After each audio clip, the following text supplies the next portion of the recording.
Wanting to rent a place? Here are ways to choose the perfect apartment.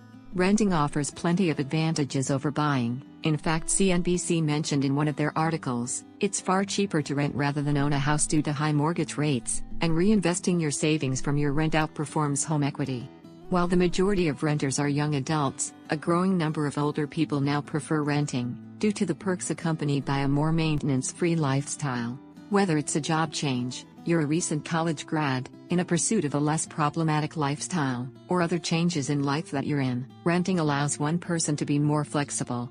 Before starting for an apartment hunt, there are a few things you need to prepare. Finding the perfect apartment is never too easy but never too hard either. You simply need to figure out what you want, and how much your budget is.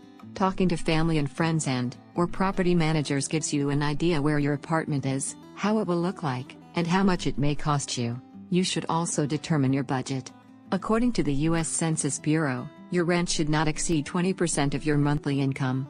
As shown in the studies, those who are paying more than 30% of their income are said to have problems maintaining their monthly rent. So when defining your budget, it's advisable to list down your monthly income and all your monthly expenditures such as utilities, loans, car payments, groceries, entertainment, including clothing and others. This gives you a picture on how much you can allot for renting an apartment, and helps you avoid the disappointment that comes with finding an attractive apartment, but out of your range. The next is to determine what you want.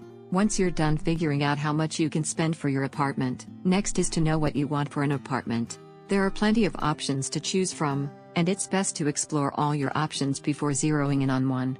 Studio is a one-room apartment complete with a kitchen and bathroom. Some variations have an L partition in the living room creating an illusions it has more space, and another variation that has a wall in between for the bedroom. Junior one-bedroom is similar to a regular studio type, except it includes a 3/4 room usually for sleeping.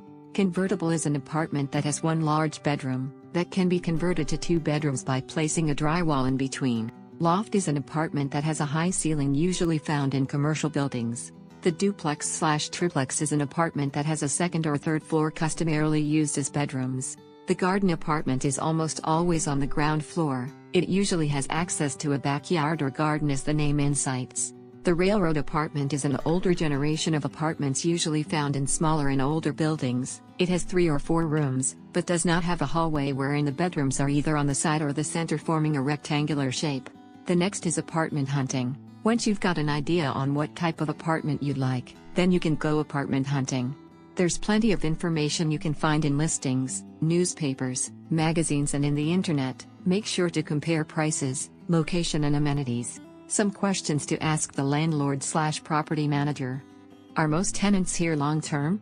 Are pets allowed? How much do the utilities cost, and what am I responsible for? Who handles maintenance and repairs? If you have any problems or budget, consider speaking with property managers like Princeton Property as they can give more solid information. If you have any more problems or question, you can visit their link below. Thank you for watching.